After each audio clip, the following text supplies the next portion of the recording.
Hello again, everyone. Welcome to another episode of Game Pass Grab Bag, your weekly podcast reviewing games from the Game Pass collection. Bring you three new perspectives from varying skill range. I am the one who helps Stella get her groove back, Andrew. With me, our beatless master, Keith. Hello. And the tone deaf, Liz. Hey guys. And this week, we decided to check out the brand new game Hi-Fi Rush by Tango Gameworks. Hi-Fi Rush is a third-person hack-and-slash platformer where you're playing a young person named Jai who is signed up for a program to get a new robotic arm. And of course, things don't go as planned, and he is now hunted by the corporation that gave him that arm. But going around, Liz, was this a game or pass for you? This was a game for me. There are a lot of games that we've played that are heavily music-based, and some of them I have very much disliked. I mean, if you think about like Wander Song, the one that shall not be named by me, that I got a little feisty with. Jack Black has been in a couple. Well, you probably think of Psychonauts, and that was just a musical level. No, Jack Black. Oh, you mean Brutal Legend? Oh, that's right. Yeah, I actually didn't think about this. Yeah, but there was that one with that famous actor and stuff. We've done quite a few. Yeah, I actually didn't think about that. Yeah, and so like they're kind of like a mixed bag for me, and I really did like this. I thought the story was going to go a different way, and I wouldn't like the story, but I ended up liking it. And I think I would have had more fun with the gameplay. It would have been less repetitive if I had done more combos, but creature of habit. So it's my fault. But overall, I had a fun time. I booted up quite a bit, paid way more than I had to. So that's definitely a game for me. So I liked Hi-Fi Rush when I started it. I didn't end up beating it. And I was surprised to see how much time you put into it. Honestly, by the time I was done with it, I was pretty done with it. And it's unfortunate because there's so many good things about it. I'm probably going to be run off of the internet because I'm not singing praises for Hi-Fi Rush because I think that's the only thing you're allowed to do from what I've read.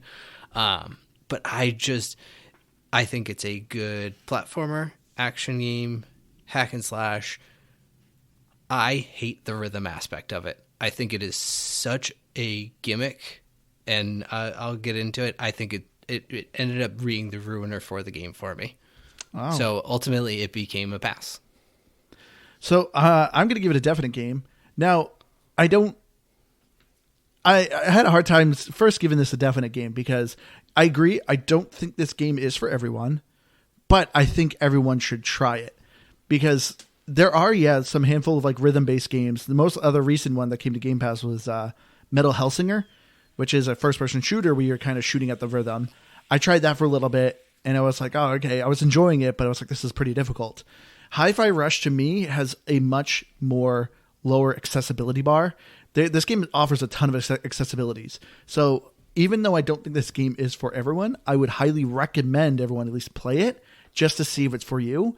Because at first I wasn't, I was kind of with you, Keith. Of like, yeah, the rhythm stuff's kind of gimmicky. By the end of it, I freaking loved it. I thought it was a ton of fun. I loved the beat aspect to it. I thought this game just has so much character, so much color. To me, this game was just a blast of a ride. So I highly recommend this game. Keith, is that a green tea, Arizona? Is that what you're drinking? It is an Arizona green tea. I used to drink those all the time. You got to stock up before they get expensive. Yeah, I don't. It doesn't have the 99-cent tag on it. I paid $1.25. I'm not happy about it. I feel like if the world ever comes to the end, those are going to be like gold bars. If you have an Arizona iced tea. I mean, I'd be wrong now, and I don't know anything really about cryptocurrencies or stable coins, but I had said a long time ago that they should be the value of a stable coin to represent the U.S. dollar as a staple at 99 cents. But who knows now? I don't know. Apparently times are tough, and they're getting pricey. But we digress. Yep. But anyway, so the story of Hi-Fi Rush, like I said, you were playing this young guy named Chai who signed up for this program called the Strong Arm Project for this company called Vandelay. And essentially they take one of your arms and give you a robotic enhanced arm. So he is getting this robotic arm in hopes to become a rock star and use this arm to help his musical career. But things don't go right. His music player ends up getting infused in his heart And because of that, he now sees the beat of the world and everything is run on a rhythm. And the company has a zero defect policy. So to the company, he is a defect and must be removed. So you got to take it in your hands to fight your way out. Yeah, which right out of the... That's not the saying. So right out of not the saying. Right out of the gate. That's not the saying I was going to say, but that fits, I guess. I was a little skeptical of his character because for some reason, a lot of times the protagonists in games like this, TV shows, they're the worst character. And he comes in, cutting in line, acting like a brat. Then, like, when the cat turns up, he doesn't even ask to take the cat. He's just like, oh, well, it's bonded with me now, so he's hanging out with me. Doesn't even ask. Like, that's somebody's, like, robot cat. Yeah, somebody made it. It's mine now. I like that, like, when he first finds out that he's a defect, there's, like, no worries about it. And I'm just like, what is this character? But I really thought that I was going to end up disliking him. But I like that everybody just makes fun of him the whole time. Oh, he's the biggest lovable idiot. Yeah, because there's so many, like, protagonists, like, that I really... Like, for instance, like Scrubs, the main guy in Scrubs. I'm like, he should not be the main character. He's the worst. Yeah. And but I like that they made it the worst and they made it funny because this game is really funny. And also another thing that I was skeptical about. The other thing I was skeptical about in the beginning was like the obsession with cat butts, which you tweeted about. Because I think I played it first, right? Yep. So, I mean, right away, there's like the cat licking its butt, as cats do. But then, like, that's on, a like, robot cat. Why would a robot cat need to lick its butt? I know, but then, like, in between segments, there's still. Yeah, It's how it recharges. Ew. There's like music coming out of the cat's butt during, but they didn't go too far with it. That was it. Yeah. I thought it was about to get like real weird. No cat buttholes. But I mean, it could have just been like a charging port. That's It's just cleaning its charging port. It's a very odd place to put it on a robot cat. But then again, where would you put a charging port on a robot cat? I have no idea. I mean, it seems like they have some pretty good tech. They probably have wireless charging for their cats. For their They can robot appear cats. out of thin air. Like, I don't think they need them. I guess that's a good point. But no, I loved the story of Hi-Fi Rush. The characters that you meet along the way are awesome. I think we can all agree that Cinnamon is the best. Cinnamon is the best. There's I one do love point Cinnamon. I was like, am I imagining this? He like waved to the gamer. Yeah. And I was just like, this is the cutest thing I've ever seen in my life. Yeah, I love Cinnamon. He keeps drawing on his face for different facial expressions. His lines are great. But every character is just so likable. Like this could 100% be a TV show. I wouldn't be surprised if this ends up being a TV show just because I feel like all the pieces are here to make kind of a good show. But the characters were so interesting, and you are, once again, this is a platformer, so you're doing a lot of running down halls, jumping and whatnot, but there's a lot of banter going on between you and the other characters. And I always felt like the story's kind of progressing. Yes, the story to me at the end wasn't this crazy like story, super intricate, but it was a fun ride of a story. Yeah, it was definitely one of those games where I appreciated the characters as a whole more than what was actually happening. I don't know how close I was to the end, but I was just about to fight Corsica, I think's her name. So I think you're past halfway. I'd say that. Yeah, so I was at least well enough in. I know what the story was, and it didn't seem like it was going to be anything wowing. But I 100% agree, actually, though, that all of the characters were actually really great. And like Peppermint just constantly roasting Chai was maybe one of the best things. And I'm just now realizing that they all have food names. I was saying that to Liz because I was trying to, not all of them. Corsica didn't. Right. But yeah, there's kale, mimosa, chai, Macaron. It's macaron, but obviously I'm assuming they try to make it mean like macaroon. Yeah, and then cinnamon, chai. Cinnamon, He's a peppermint. Sweet guy. Yeah. Macaron. But then you still had Rekka, Zora. So like some of them weren't food names. True. So that's why I was kind of curious too. I'm like, was there like some sort of connection to people who had food names and people who didn't have food names? All the good people had food names. No, Mimosa was one of the bad guys. Kale is the main bad guy. Oh. Which I'm almost at Mimosa. Yep. I think I was playing a little bit right before we recorded, But I mean, there were some things that like, so I watched the ending because Andrew beat it in front of me. There were some things that I got like a little wrong, but I think overall I kind of guessed the story, like what's going to happen. Yeah. So I wouldn't say that there's any crazy like plot twists. There isn't, but I was okay with that because that was the thing too. I was like, there was some moments where I'm like, oh, is this game going to do that? And I'm like, no. Like you could kind of feel the vibe of this game. You're like, it's not going to do that, and it didn't. So there was a couple of moments I was nervous about of some characters, and I'm like, no, they won't do that. That ended up going well, right? Yeah. Okay. So I was like, no, this is this kind of game, but the story just I don't know. I like the characters. I love the cutscenes. The cutscenes are phenomenal in this game. There's a handful that are like action based, and they're super well choreographed. Like, and they're just like a fun time just to watch. Like, I 100% hope this actually does become like some sort of TV show. Well, I also like too that so you're meeting robots along the way, and then there was a detective type robot, and there was some. It was a reference to one of their old games. Yeah, and there was a dude guy type robot. The Tex, yeah, which I really liked, and so like even like the little vacuum robots, just like scrubbies. Even they had a little bit of personality, so it just like it was really cute. I'm a sucker for cute robots. Yeah, and then of course like I mean.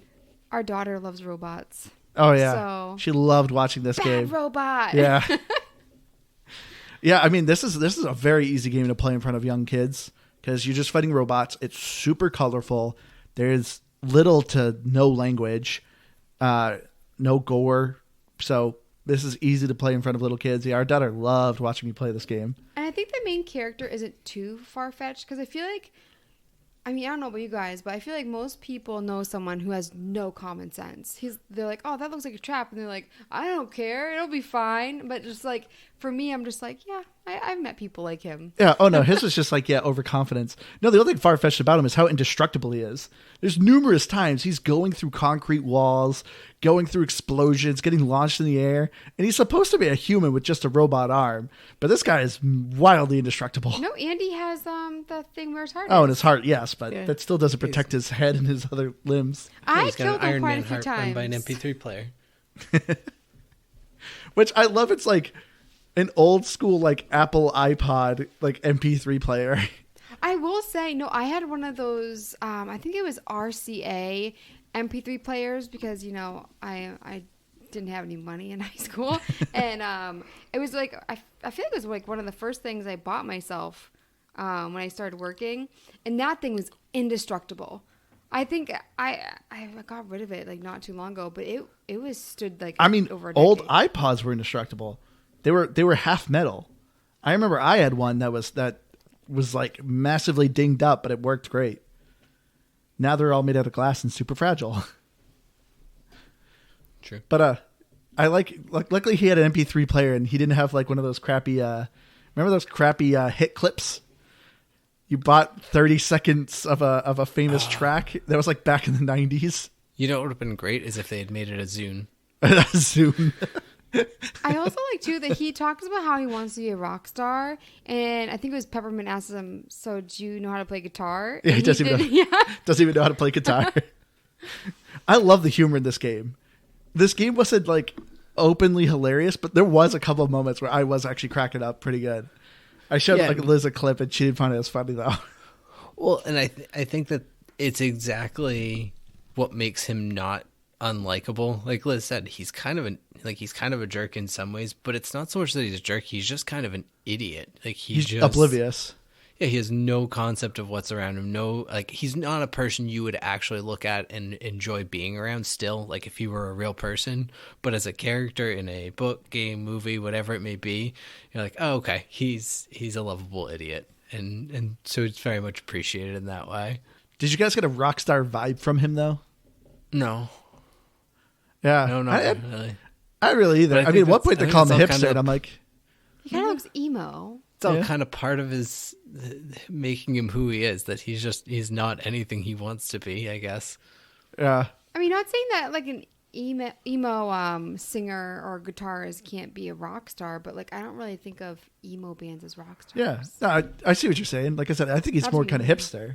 Yeah.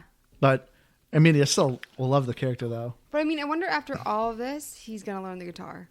Oh yeah, at the very end, you see him practicing. Spoiler! Oh, sorry. Oh, jeez. Just ruined the whole story. Well, maybe that's the DLC. It's just Rock Band. Pulled a Liz, and I spoiled that he's playing guitar at the end. I love that. So, like, Andrew and I, because we moved into the new house, we actually can use his Rock Band. Yep. Because we were traveling so much, we'd stay in, like, little apartments, like little duplexes. You can't play Rock Band in it. No. And so I was like, I've been playing Rock Band recently. Maybe I'll be good with the rhythm in this game. No, I still kind of struggle with the rhythm in this game. But the overall gameplay, as we said, it's a third-person hack and slash. So you're using a lot of X and Y between light and heavy attacks. You got to dodge, you got to parry, you got to grappling. But you are essentially going around, and you see that the world is going on a beat. Your character is snapping his finger. You see objects in the world pulsating with a beat. You have your cat robot that's floating by your head that's showing a beat. And so this entire combat is based off of this beat. And obviously the beat changes a little bit with each level. There's different songs or different boss fights, so it's a little bit faster tempo. But essentially every time you're attacking, your character will always attack on the beat. And you are supposed to try to hit X on the beat to get extra damage bonus. Now, this is why I recommend this game for everyone, because unlike some maybe other rhythm games, you don't have to be on the beat. You just get rewarded. So this is a game you could be like me and just be really bad at a beat in general and have no rhythm at all, but you're still able to function through this game and play it. It just is more rewarding if you can do the beat. Yeah, so I played on normal, and there's a boss or two. They're not even bosses. There's like one specific enemy, the samurai guy, that I always struggled with. And I beat him without turning on like the auto help thing, but I knew I could beat him, but I kept failing at one point. And then I was just like, I just want to move forward. And so for him, I would turn it on, which is actually really helpful. But he's one of the parry ones, enemies. And Yep. I actually thought I was going to hate the parry in this because I feel like I'm saying it wrong. Parry? No, you're saying it right. It just sounds wrong. Like I don't know. And I actually didn't mind it a lot of the time. There was actually, I took like not a screenshot. A clip. Yeah, I took a clip at one point because I did so good that I couldn't believe it. Because for me, like I QuickTime events have me like all types of nervous. Like Every game you always complain about them. Yeah, and so for me, I was actually enjoying it, which is crazy. And at one point, I was like, I'm not gonna believe that I did that. So I recorded the clip. What about you, Keith? Don't you hate QuickTime events, Keith? No, not really. I like them in the right setting, or like in the right burst. I don't want like the whole game to be a quick time event. Yeah. And that's where I struggled with this game is I felt like, okay, if I'm doing more rhythm, I want a more guided rhythm based game. This is where I got, I think, most hung up. Now I will say I was trying to play through it on very hard. I don't know why. Thanks. I did hard, and I swear she went with very hard the first time.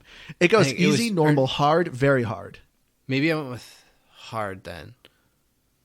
I went with the one that it didn't change the timing, but it just increased the enemy difficulty and stuff. That might just be hard. Maybe, but I normally do just play on normal, but I was like, I don't know. I think like even with the rhythm, I was never great at Rock Band, but I was decent enough. I was like, I figured I could do it. But the whole concept of the timing doesn't matter, but it matters, kind of is what drove me nuts. And like I used the little precision bar thing at the bottom because I liked being able to visualize something. But yes, I know the world is pulsing. I know all of these things are visually happening. You don't pay attention to that. You're paying attention to the battle. And none of the battle happens in any rhythm. You have 3 or 4 enemies that are all attacking you out of sync, off timing. None of their timing makes sense. So you're trying to time out these little precision attacks, your closing circles, and you're getting walloped on.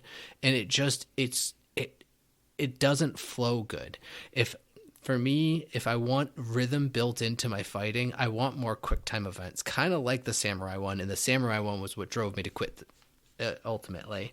I guess I could have turned on, some of the accessibility settings and what have you, but I was just so irritated with it. I was like I think it was like 10 or 12 times in a row I just kept dying. Well, Andrew and said having to can't restart. On hard. What's that? Andrew said you can't turn the accessibility on hard. You actually have to change the difficulty. Only on normal can you do that, which is kind of frustrating. Yeah, the accessibility list is talking about is there's an accessibility where it's all things are kind of mapped to one button. So normally X light attack, Y heavy attack, B parry, right bumper dodge. But if you could turn accessibility where everything's just kind of put to one button. I did so bad with the samurai, it actually came up like, you're struggling, like you should do the. Yeah. So that's why I tried I was it. waiting for that to happen on it for me, honestly. Yeah, you could have lowered the game mid-game. You could have lowered the difficulty mid-game. And I knew I could have. And it's one of those things that it's weird because it was like I kind of knew I wasn't going to beat the game anyway, so I don't know why I was worried about committing to the achievement for beating it on hard or whatever. But it was just one of those things that it didn't make sense to me, and I just think that it sucks because the gameplay is the gameplay. The fighting would be fun to me as a hack and slash. The combos are good. They're very easy to do. I was actually doing a lot of the combos, but take the rhythm aspect out of it, in my opinion, because I think it just convolutes everything that you're trying to do within the game, and it just made it not fun for me, honestly. I'm actually glad that you brought it up, Keith, about how you're not really paying attention to the beat when you're playing when you're fighting, because Andrew mentioned like you can see the rhythm in so many different areas, but when I'm fighting I can't see any of it. I'm like just completely fixated, so for me I felt like that wasn't helpful at all, so it was kind of more like guesswork for me. So the thing that helped me, so while I'm running around the map and exploring, you have an icon. Your character will say a note, like, and you hear a crowd cheer a little bit. That means you hit on the beat. So even when you're not fighting, when you're jumping, dodging, you can still do that on the beat. So I would, while I'm exploring, practice the beat. So I would normally do my dodge, because if you can dodge on the beat, you can do a triple dash. And so, like, the entire time I'm sitting there trying to figure out the beat, so when combat comes, I kind of have a muscle memory of what the beat is kind of doing. But like I said, anytime your character attacks, you attack on the beat. So that's the other thing, too, of I could actually visualize my character swinging, and I'm like, okay, that's the beat. And then I start doing my combo that way. And Keith, you said enemies just randomly attack, but the enemies actually do attack on the beat as well. But that being said, when there's like 6 enemies... they may be attacking on a beat, but, there's 6 enemies and they're just all kind of throwing stuff at you. So it's kind of hard to be like, oh, they're attacking on the beat. But it helps you at least when you're trying to parry like some of the bigger guys. But they do attack on a beat. But it's definitely something you got to get like a muscle memory of. And for me, the best aid was the audio. Like I said, because when you hit the beat, you hear a crowd going, hey, hey, kind of thing like that. Saying chai. They're saying, yeah, well, they say multiple things. They say like, hey, chai, and then like, there's something else, and then eventually they start cheering. They do say like some other things, but yeah, you could at least, for me, anytime I heard that audio, I knew I was doing it. But I'm with you, Keith. And for the longest time, I did not realize, I saw so many videos of a visual bar on the bottom that'll do a beat, like show you the beat. I did not know how to turn that on. I kept looking through the menus and options. Yeah, I just assumed. Told you in the tutorial. Yeah, at the very beginning, yeah. See, I just assumed since I was on hard, I didn't get that bar. Then I found out it's the backspace, the back button that turned it on. And I was literally on like the second to last level when I figured that out. And I was like, oh, well, I've been going this far without it, so I just haven't been using it then. Yeah, I used it. It didn't really help me as much as I was hoping it would help me, but I did use it. And it turns itself off every time you die. So I would turn it on and then I would die and then I would forget to turn it on and then be like, oh crap, I'm about to turn it on. And I don't know. It was moderately helpful, because even then, like, I didn't feel like the beat was changing much. I could just see it at the bottom of the thing, and it was just like 1 2 1 2 1. Like, it just seemed like the same constant rhythm. So even that, I was like, I don't know if I felt like there was times where it was like really like you were supposed to like lay on the heavy attacks, and it was like a slow proceeding beat, but it was always just go, go, go, go, go. It was hack and slash. Hack and slash and rhythm don't go to hand in hand to me. And it's I don't think it disagree. makes sense. See, because now I will counter myself already and understand that in your Souls-like games that they're very much a dance, and so there is a rhythm to them, but it's not. But it's an actual rhythm that changes throughout the fight, because you typically are fighting like big enemies, right? For one, like one big enemy. So you have focus on that. And then they have 3 or 4 varying attacks. Whereas, like I said, in these fights, you have largely 4 or 5 robots coming at you, just throwing a barrage of attacks that nothing felt rhythm other than me just hacking and slashing, not dancing in rhythm. There's been other hack and slash games that we've played. I don't remember which ones they were, but I know this has been a new mechanic in other hack and slashes of when you hit somebody, right when your sword hits a character, if you hit X again, like your character will do like another faster follow-up attack. So like there's been other hack and slashes that kind of do that. And that's essentially what this game's doing, of when you hit, just hit again on that beat and you'll do the same thing over and over again. Like I even think a Dynasty Warriors did that mechanic once at one point where like it actually did a better attack when you hit it on rhythm. So I don't think it's completely out of left field that a rhythm type thing like this is in a hack and slash. I just think the way that it plays out, though, it's too just constantly hacking and slashing, not not trying to be in sync with anything. But I gotta say, I love the grapple arm. That's probably my favorite gadget in this game. Yeah, especially so whenever there are those bomb throwing like flying enemies, I'd immediately go for those every single time. And I would use it so much in combat. Like when I first got it, I'm like, oh, I probably won't use that. And then I use it all this thing. Which is great. Any game we play, if there's flying enemies, they're the bane of your existence. Yeah. But the fact that you have this grapple arm. Oh, it was amazing. Every once in a while I'd miss and accidentally do another enemy. Same with like, so when you're in combat, you can use the friends that are helping you and they have abilities that are useful against certain enemies. And I use those all the time too. Yeah. And so for me, I utilized all of that. And the targeting I found actually pretty impressive. So like Peppermint, she has pistols. She's good at breaking out shields. Macaroon is a heavy, beefy guy. He's good at breaking out armor. And then you have guy who can get rid of... And then you have a third member who can take out flames. I won't say the name. Spoilers Well, yeah, because then I realized I was like, I probably shouldn't say the person's name.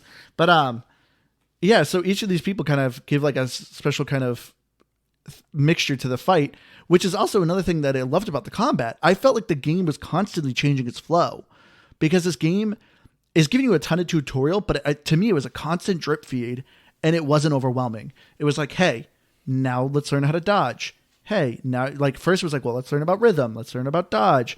Now here's your grapple arm. You know, here's your first teammate. This is what they do. Now here's how to parry. Like, it was constantly just feeding me these little things that I felt made the gameplay feel so fresh. Well, I think with what Keith disliked earlier, I didn't notice it as much because when playing on normal, I mean, it's really easy, especially with the beginner enemies. Yeah. But the samurai, it was more just the parry. I don't know what it was about that particular enemy, but besides that, it was actually really easy. So when it comes to like the rhythm and stuff, I honestly just tried my best, but I always still won because I didn't need to worry too much. But the auto thing that you turn on, the assisting friends that have the different abilities, it does that automatically too. Oh, wow. Which is really weird. So all of a sudden, like, I'm switching like left trigger to get to the enemy, to get to the friend that I want, and all of a sudden, like, it just starts doing all 3 of them at once, and I'm just like, I didn't touch anything with the right trigger. So it's really weird. Oh, I know exactly why the samurai was hard. Because any of these big monsters you fight will kind of do like a quick time event where you're supposed to do like a parry rhythm fight. But the samurai has one where it isn't staged and he just goes to town on you. Yeah, and he goes through you when you're still working on the other enemies. And I tried to parry that and I couldn't, and it knocks your health down. So for me, I didn't really know what to do when he did that. And if he did it too much, obviously, like, it would knock my health too far. See, both of those were easily, at least those weren't my issue. Is the funny thing is my issue was his timed event every time. Oh, really? Yeah, because is like when he would go into that purple spiky mode or whatever it was, like his like basically I called it Thorns mode.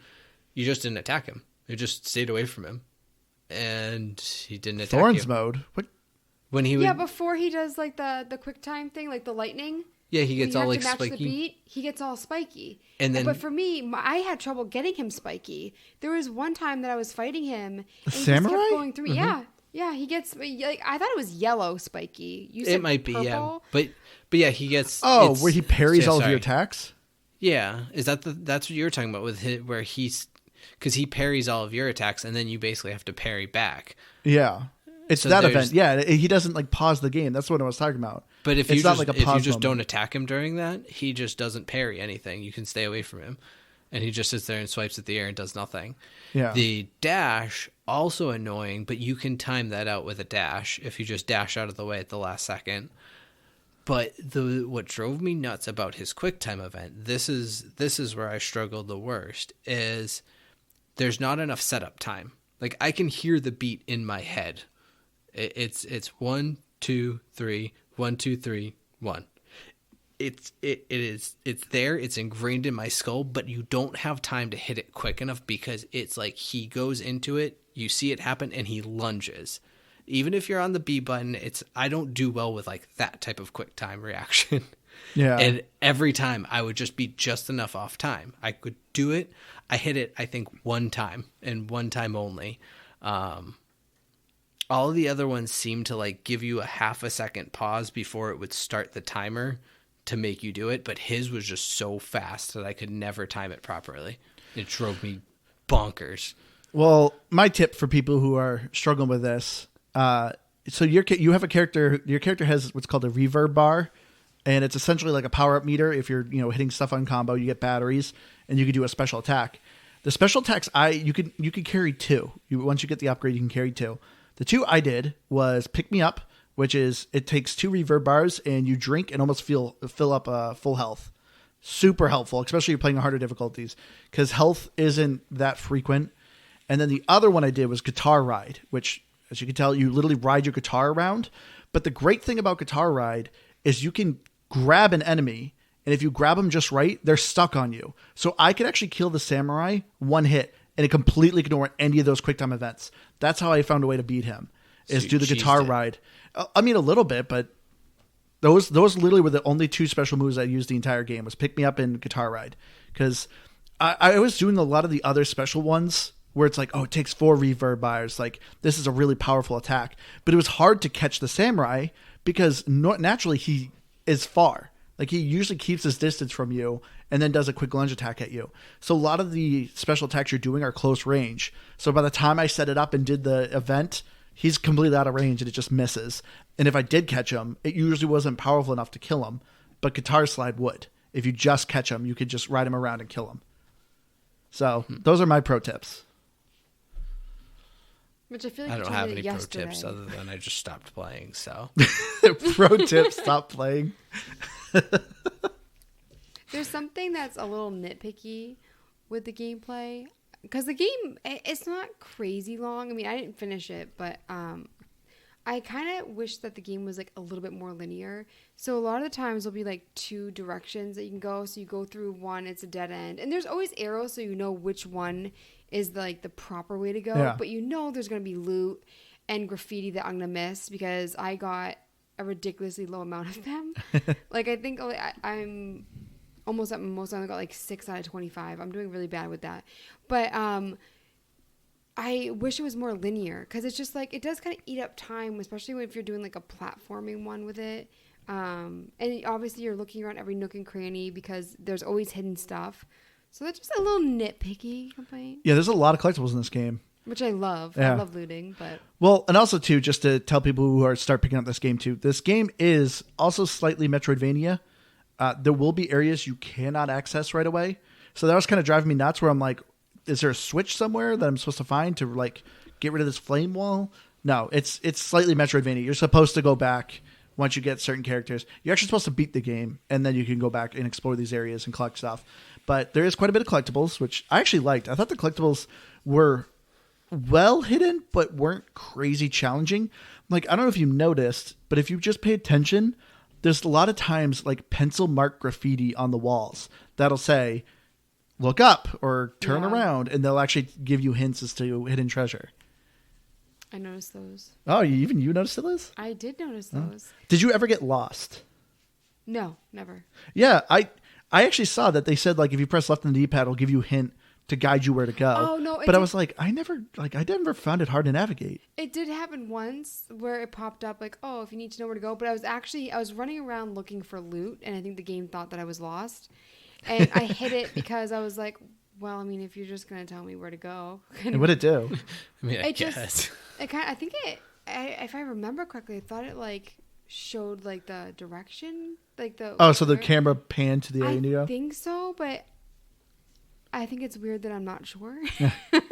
But it did help me in some way because the door was locked and there was like, oh, you need to find another way. And they were saying this while I was looting. And then so I just hit it. Well, my little nitpicky thing, macaroon's too big.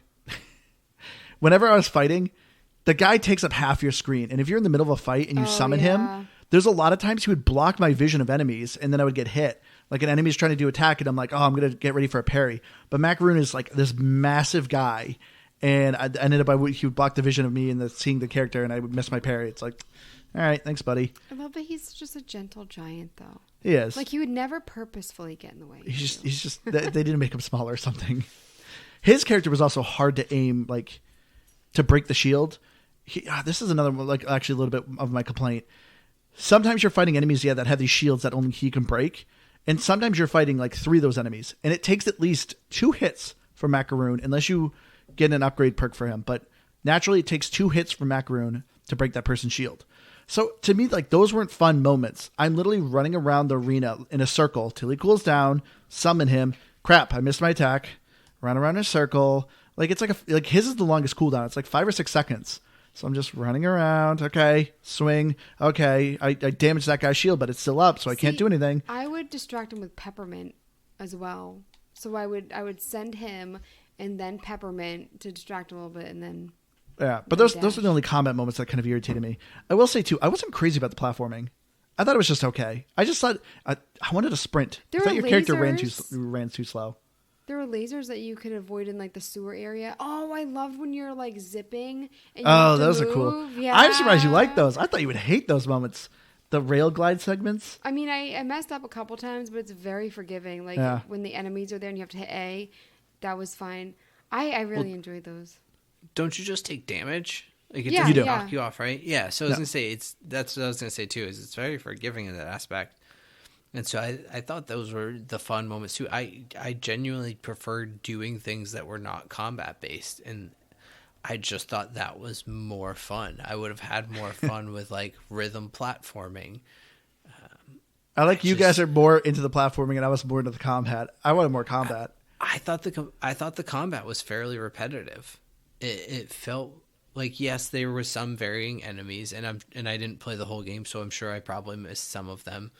It's not that there was 2 enemies and that was it, but I felt like I would get into these little arenas, run around, hit X, X, X, X, X, X, Y, X, Y, X, Y, X, just mash out a bunch of combos as best I could, try to avoid it like I would do with any other hack and slash, and it didn't feel special to me.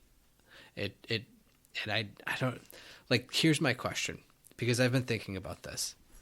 If this game had not been a shadow dropped game, if you had seen a trailer for this game back in, E3 2019 or 2020, coming soon, huge hype, hi-fi rush, there's going to be music, there's going to be rhythm battling, it's going to be all these things. You keep seeing all these things, and then this is the product you get. Would you still be as excited about it? Because I personally don't think I would have been as excited about it. I think I immediately would have been like, oh, this is what we got after all these years of hype. Honestly, probably not.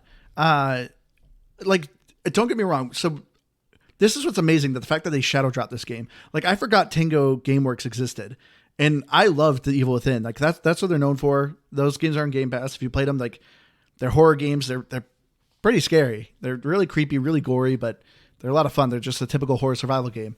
But this is way out of left field for the studio, which is awesome. I will say, and so, yeah, when I saw this, I'm like, oh, yeah, I forgot about Tango Gameworks. When I saw this, I will say the art style first got me. I was like, this looks really cool. I was like, this looks like a Saturday morning cartoon. And then, yeah, when they talked about it being a rhythm-based thing, and I was just like, okay, like, it's a hack and slash. But then when they're like, yeah, it's out today, I was like, oh, yeah, I definitely want to try this then. So I do agree with you, Keith. It probably wouldn't have been as hyped, I will say, at the beginning. But I think this game is so good that a lot of people would have told their friends, been like, hey, check this game out. It actually is a lot of fun. But it's impressive that they kept this game secret. That, like there was no review copies, as far as I saw. Nobody had an early review copy of it. No one knew about this game. Like, that's usually a thing of like some people know, oh, this studio's making a game. It has a code name. And so like they know people are working on it. I heard nobody talk about Tango Gameworks. So like I forgot about them. And then when they're just like, hey, yeah, and our game's out now, it's like that. It was really cool. And so, of course, people are asking if Starfield is going to be shadow dropped. And like, there's no way. I think this is the only time a game's going to be shadow dropped from Xbox. There's no way Starfield's going to get shadow dropped. See, I think I disagree. I think in a month and a half, everyone, and again, I don't want to completely dog on this because it's really just, I just don't think it's as good as everyone's hyping it. That's really my biggest thing. And that's where I'm in the past section on this. But I think in 2 months, people aren't going to be talking about this game. And when it comes time for the end of 2023, I don't think this is going to be in a lot of people's game of the year. I don't think it's going to be as excited as everyone is right now about it. I think it purely is the shadow drop hype where people are just excited. Everyone wants to get on it. Hey, that's us trying to get an episode out the week it comes out. It's just that's my thing. I think that it's really just the novelty of the shadow drop that's driving the excitement, and everyone just wants to be part of it. For me, the most exciting parts of the game are the really cute moments. There's so many, or the super funny moments that like I feel like we can't even really say because I don't want to spoil anything and also ruin it for people, because there's so many moments that you're just like, that was amazing. So I think for me, like, I obviously like never heard anything about this game. When Andrew was telling me about it, everybody's like, oh yeah, everyone's talking about it. I went into it with a blank slate. Well, everyone did. No, but like it had already been out, I mean. Oh. So, like, obviously you had already known about it. Keith had but like a day known or two, about it. though. Like it wasn't like too much. Oh. But yeah. But do you agree with? Still, going into it though, I can see like why people are excited about different elements of the game. Like I think there'll be people who are obviously super hyped because of like the rhythm aspect and stuff. But for me, I just love the game because of the in between moments. Yeah. See, I mean, I agree with you, Keith. Like, yes, it probably won't be anyone's game of the year because there's huge games coming out this year. I'm already trying to name it, but the news Zelda's game's coming out, Starfield's coming out, Redfall's coming out. So there's huge games coming out this year. So yes, I do agree, Keith. This may not be anyone's game of the year. It may be on my art style of the year though, because I love the art style of it. But I do agree with you, Keith. Like, I think the shadow drop did help, but I don't think the game's going to die that quick. I don't think in 2 months no one's going to be talking about it anymore. Wait, so before you guys played it, did you guys watch did they make a trailer after it dropped? No, there was no trailer. There was nothing. But did you guys watch gameplay or anything? The day the game got released is when they first announced the game, and yeah, they showed a trailer during the Microsoft Developer Direct showcase. Yeah.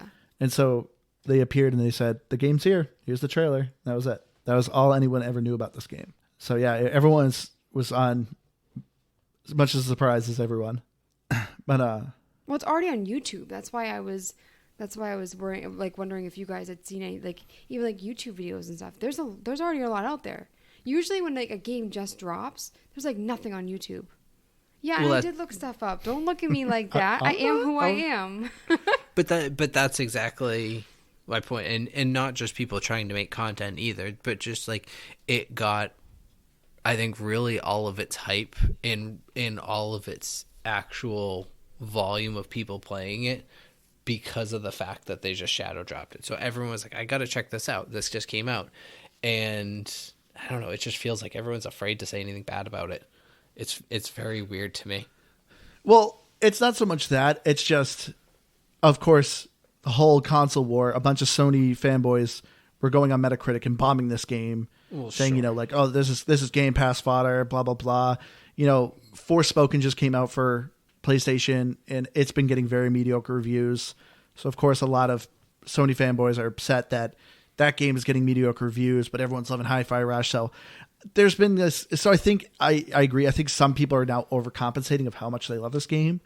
I'm not one of those people. I legitimately do love this game. I thought this game was a ton of fun, and I want to keep playing it. So I don't think a lot of this this hype and excitement for this game is fake, because this game is a good game, Keith. You're just one of those people that just don't like it. No, and I don't want to say fake. I just it's I don't know. There's just this weird like fascination with it that I find people are coming around with. It's very odd to me. I think it's a perfectly fine game. I think it would be better if it was just a game. I feel like you can say that about like any like cult classic movie or TV show that you're like, I don't understand why everyone's hyped like with this. You know, I like there's some charm about this that I feel like people really gravitate towards. But like, do you think this is like a $70 game too? No, $70? I don't think so. How much do you think this? $30, I would say. Yeah. So you saw, this is a $30 game. Oh, I didn't. I'm just saying that's what I would guess. It's a fair price for it. This is a $30 game. Price? Yeah, I think it's a very good price because it's a decent sized game. You're looking at 10.5 hours for main story and about 14 hours for completionist. Well, I feel like the completionist hours is wrong because if you want to get all the achievements, you literally have to play the game multiple times, and it's gonna take way longer than that. But yeah, even on Steam, on PC, it's $30. So I'm impressed. Like, this is a really well made game, especially for $30. But do you think Microsoft will shadow drop any other games? Like, do you think this is going to be a strategy now? I mean, I think it's hard because it really depends on the developers, right? Like, Tango had to make sure that everyone who worked on this game and knew about this game didn't go out and start saying things about it. One of the articles I was reading was them talking about how, like, you know, everyone was wicked excited about it internally. So you have this big hype going on that nobody can talk about. So I don't know. Maybe, but you'd have to have a group of people who can work on a game and not say anything about it for it to happen. I kind of like the idea because, I mean, you look at, so obviously like the creators of Stardew Valley, or the creator, there's only one guy, right? Yeah. He's coming out with a new game, and I see like little things about it here and there, and I am not a patient person. Just in entirety, I'm not patient. Yeah. And so for me, like, video games take years to make. It's not like you're waiting for the next season of a TV show. And so for me, it's just like, if it really randomly came out, like this amazing game that I'm going to love, it's just like all of a sudden it's there. I'm going to be so excited. Yeah. But yeah, when I hear like, oh yeah, it's coming out like sometime next year, that's when I'm just like, oh, come on. That's my ultimate, I think what I'm trying to get at too is that it's not that people only love it because it's shadow dropped. It's that like no one has anything bad to say about it because they only want to see the good in it. Like when you see trailers for games or movies for years and you're waiting, you have these such high expectations and pre-built expectations on what it's going to be that it almost never is going to live up to that. Sometimes they do. It's not a completely never, but it's just, there's all these things you're like, oh, well, I thought this was going to happen. Or, you know, as they're going through and all these things they tell you were going to happen didn't happen. You know, maybe Halo was supposed to have a battle royale when it dropped, and now here we are 2 years later, and they might get one. Like it sets up so much room for disappointment that there's like nothing bad to say about it. It's just like, oh, we love it because we just enjoy the game and appreciate it for what it is. And it's because it came out as a shadow drop that it's easy to do that. Yeah, no, that's it's like it's like rose-colored glasses in a way. Is kind of my point. I see where you're coming from because it is true. Like when you're seeing trailers, like, hey, this is, because that's the thing too. A lot of game developers like, this is alpha footage. Like this is way early in production, but obviously people are still like, oh, the graphics suck, and it's like, well, it's alpha footage. Like it's not ready. So that's one thing that was kind of nice is this game. It didn't give us this hype. Like this game probably could have been delayed numerous times, but we just don't know that because it was never announced. And then boom, here it is. No bugs, good graphics, like runs smooth, ton of fun. So yeah, we had no expectations. So it may be like, you may be right if there may be extra excitement for this game because there was no expectations of it. But you can't also shadow drop every game because, like I said, I see people saying like, oh, Starfield's going to get shadow dropped. You can't keep shadow dropping games because like Starfield's such a big game. People ask off of work for that. And if you just like shadow drop a massive game like that, people are going to get angry. Oh, so it's mad. Like, it's kind of a double-edged sword of like shadow dropping a game and not shadow dropping a game because yeah, people want to get hype and see a game and see how it's coming along and be excited for it, ask work off, you know, so they can play that game all day. But then, yeah, as you said, Keith, then you have these false expectations because, yeah, like Starfield is the same case when they're showing it. But then people are like, oh, the frame rates are awful, like graphics. So it got delayed even more. But I don't know. I loved that this game was shadow dropped. To me, this was a perfect game to do this. Which is weird, I think I agree with that too. Is that it's about the style of the game. this hugs that line of it's above an indie, but it's definitely not a triple A, right? So it's like it's in that Double A. perfect medium to do it. Yeah, like you could do this with an indie game, but nobody would care. But Tango is just big enough without being triple A that everyone's like, "Whoa, new Tango game that we had no idea was going to happen. I need to check that out." And I think too, because it was so opposite of everything they've done, like you talked about, it just adds to that ever more like, whoa, like this, they perfected it because it's the opposite of what they do. But I feel like maybe it's because we're not really like this, but I mean, how often are people disappointed in like games that they're really looking forward to? All the time. I mean, it happens every once in a while with us though, but not very often. Oh no. Unless you have not been playing games long enough. With you, though, for the podcast, I feel like you're never like where I was. I mean, it's happened a couple times I can think of. Yeah, it's been a couple times, but I'd say the vast majority, you're not like, oh, I'm so disappointed. Yes, but I'm more of a level-headed person, and people on the internet are not level-headed people. No, but that's what I'm saying. It's like it's hard for me to, see why people would be so disappointed in a game that they're just like ripping it on the internet. I think oh, sorry, Liz. No, go ahead. No, I cut you off. Go ahead. I'm sorry. I don't think I was going to say anything important. I don't remember. But I think a lot of critics can be like that too, without even being aggressive. It's just, it's their job. They have to pick games apart. And so if they have 2 years of reference material to go off when reviewing a game of all of the things they were promised and told about a game, and then they played it for 5 hours, well, the 5 hours was really low weighted on that actual review. Whereas if you saw 15 minutes of it at Developer Direct and then you go play 5 hours of it, now your only experience is 5 hours of the game, and all you have to talk about is your experience playing it, which I even would argue the first 5 hours for me were perfectly enjoyable. It was really when I started to get towards the end that I just got tired of it. I don't know. For me, I didn't get tired of it. I want to keep playing more. But another quick thing too. But I know a lot of people were kind of praising and like all excited of like, it's kind of cool. Ever since Microsoft acquired some of these studios, these like companies have made these kind of interesting games. But I got kind of disappointed. Like I always thought this was Microsoft greenlighting these games and stuff like that. Because you had Bleeding Edge from Ninja Theory, that first person multiplayer game. You had Grounded from Obsidian, Pentiment from Obsidian. And then you have this from Tango Gameworks. Like every one of those games was very different from that studio. But I saw Tango Gameworks was actually making this game before even Microsoft acquired them. So like some of these games just like, oh, so technically Microsoft didn't really do anything to make this game go. They just didn't cancel it when they acquired the studio. So that kind of made me sad. But it's still awesome that I love that these studios are doing this. And I'm assuming Microsoft obviously is still going to support them because like it's great that these developers that, like I said, they do horror games. Tango Gameworks did horror games, and then it's just like, here's this super bright, fun, colorful game that's kind of aimed for just about anyone. But, which they made a joke about in the game. Yeah, they did.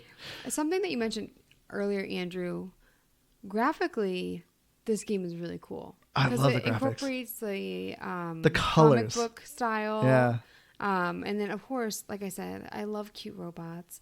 Everything, it's very easy to read. Like, I mean, there's arrows. They make jokes about the arrows in this game. Yeah, that are there's a showing robot you where whose job is to lay arrows. And he's like, I have the best job in the world. Like, I help people find their way. Yeah, it's pretty funny. So did you catch the one where Vandelay trademarked the arrow? No. Yeah, I actually think I took a screenshot of it because it made me laugh. Yeah, it's this whole thing about how they trademarked the arrow. So every time you see an arrow, you can say, that's a Vandelay arrow. That's pretty funny. I love the humor in this game. A lot of it's really kind of subtle, but it's just great. Like all the robots you kind of talk to and interact with the way, they all have just funny characteristics to them. All very well designed. I think all the robots are really cool looking. But yeah, the colors in this game. If you have a really nice bright TV, which we just got one just in time for it, the colors just pop. Which I'm glad that we did, because it's funny because Andrew's brother came over and we knew we had like a dead spot on our TV. We had this when we were dating. This year is going to be year 5 of us being married. Yeah. Yeah. So this But is we've had this TV for over yeah, 7 years. Yeah, that's what I'm saying. We had it when we were dating. We didn't realize that there were complete blue zones on our TV until his brother was watching football on it, and there was that little face in the corner, and he's like, "Guys, his face is completely blue," and we were like, "Looks like a maybe Smurf. it's time to get a new TV." So yeah, I thought that was actually really funny, and this game is like the perfect game to play after getting a new TV. Yeah.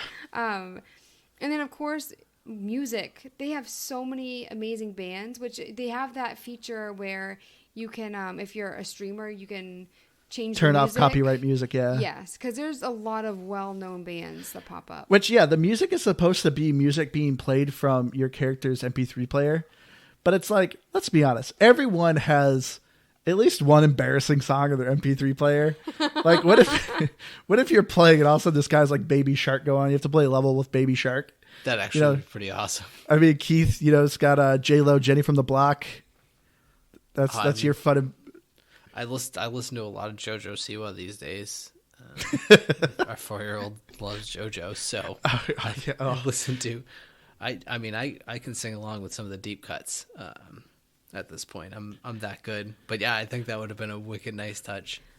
Yeah, because I feel like everyone has a catchy pop song or something on their music player that's embarrassing. I read this book where I don't even think it was a good book, but I remember this part where they had this like they were talking about this app in the book where you could listen to like people's like what they're listening to. So whether Spotify. No, but you. No, Spotify does that. Wait, so like say like for instance a celebrity is listening to certain music, you can like go to their Spotify and listen to what they're listening to? No, you have to like turn on sharing to like have it show what you're listening to. But yeah, I'm sure all influencers would definitely have that on. I didn't know that was a thing, so I was like, oh, what a nifty idea. Okay, but anyway, so I'm like, I could never do that. Because, like, Andrew, you wouldn't even know some of the music that. Yeah, Liz, what's one of your embarrassing songs? Come on, give us one. I'll save that for another day. No, come on. This is a perfect episode. Well, I mean, called Keith on his. Yeah, I mean, in my Jenny from the Block, real life example was because I was driving to work one day and I was listening to that, and Aaron Drew's brother Aaron saw on my Spotify now playing was that Jenny from the Block, and he started roasting me for it. So I got to work and opened up some text messages to being roasted.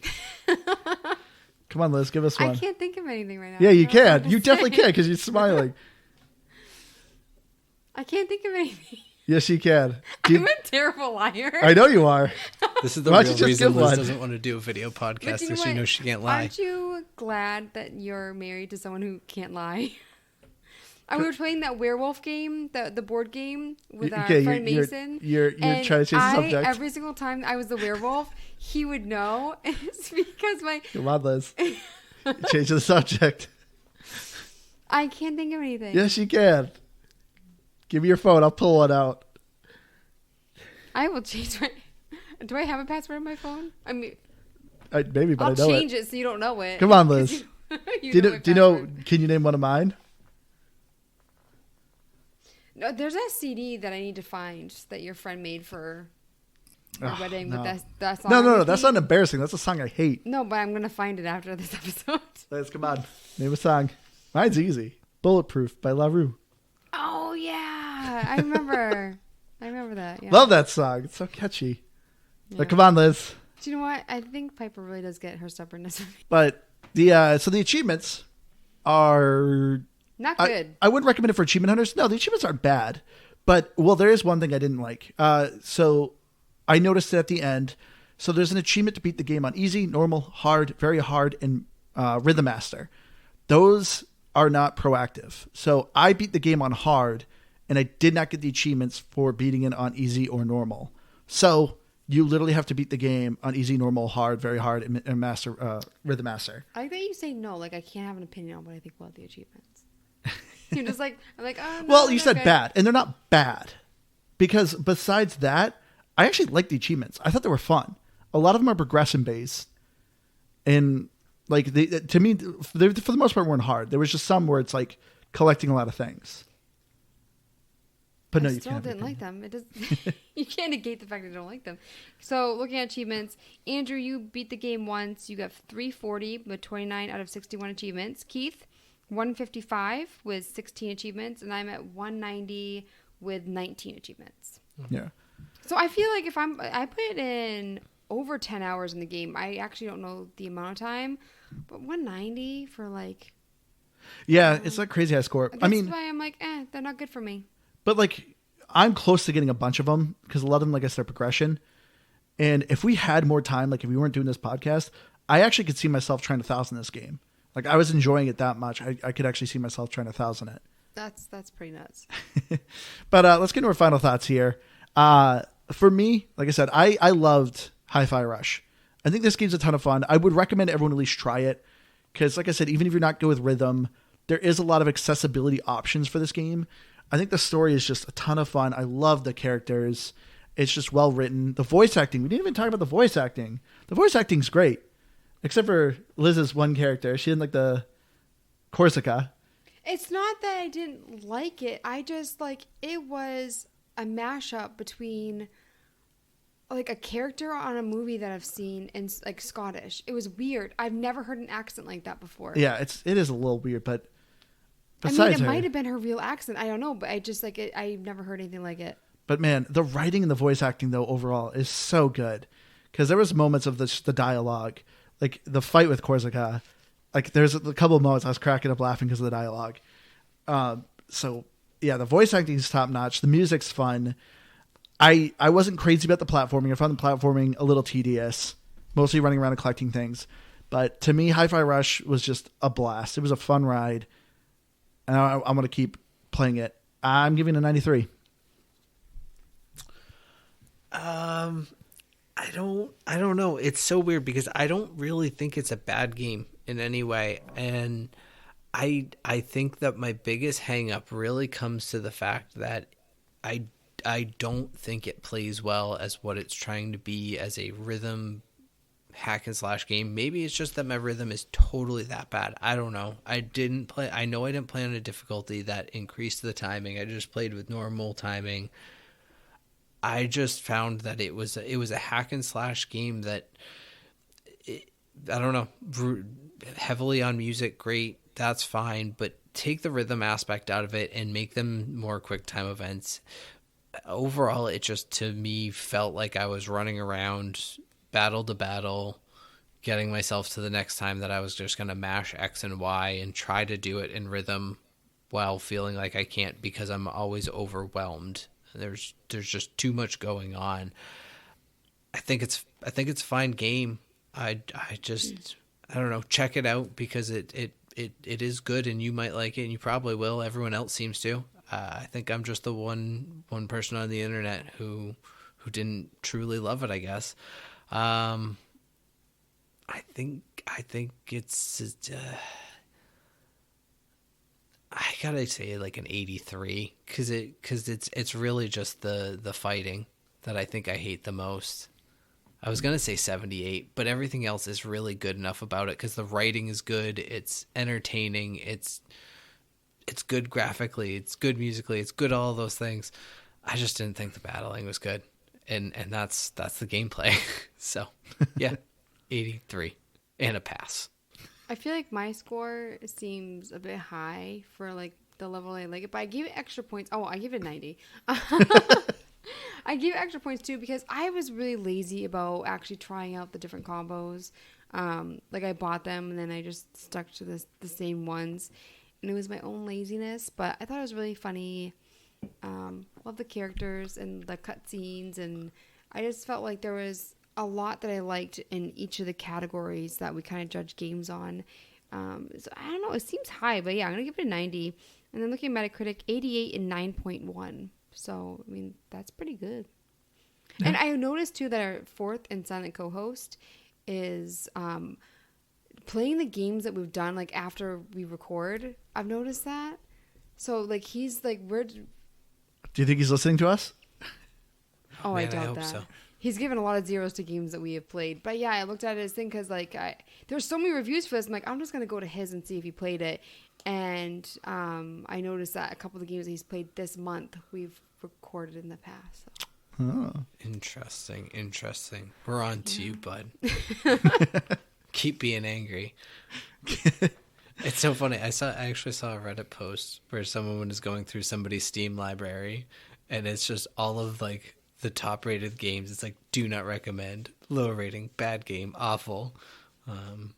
But it didn't look like any of the reviews were in French, so I don't think it's our same friend. But apparently there's other people out there who just hate every single video thing, games, but keep playing them for some reason. It's so weird. It's a weird trait. All right, but I think that's going to do it for us this week. So thank you all so much for joining us. If you have any game recommendations, please email at us at gamepassgrabbing@gmail.com, or you can hit us up on our Facebook or Twitter, or message us on Xbox Live. But we're at GBGB Pod, Facebook and Twitter. I've been your hardcore gamer host, Angie. You can find me on Xbox Live at Firebird01952. As I said before, if there's anything you want us to do to improve this podcast, if you want us to do merch, Patreon, or a Discord, I was thinking of maybe starting a Discord because a lot of people want to play with us, and heck, I would love to play with a lot of you guys, but it's kind of hard to coordinate times, so we might get a Discord started. That might help us out. But yeah, we'll let you guys know. Just let us know what you want from us. I've been Keith, and you know what I hate? I hate streamer mode. If the game paid for the licenses to that music, then that should entitle me to also play that music while I'm streaming. I get that I can't play it through like my own Spotify or whatever, but I just think it's a really stupid thing. It's not on the developers. It's not on the studio. I don't blame them. I just think it's really, really dumb, and they shouldn't have to do it. And that's my outro. It is weird because it's like kind of a weird thing to see, like think of like if I went over to a friend's house and I was watching him play this video game, are you technically breaking copyright laws right there? I guess so. I don't know. Like how is having it just like on Twitch or whatever extra bad? Probably making other people see it. Probably something about broadcasting it or I don't know, monetizing it. It's stupid, and like I said, I don't blame the studios or the developers. It's a dumb, weird copyright law thing, and I think it shouldn't matter. But that's like I said, that's how I'm gonna end this. Yeah. I'm Liz the Noob, gamertag.com, and I'm Dean. I'm on Twitter at Liz Noob. All right, everyone. We love you all, but we're gonna rush on out of here. Bye, guys.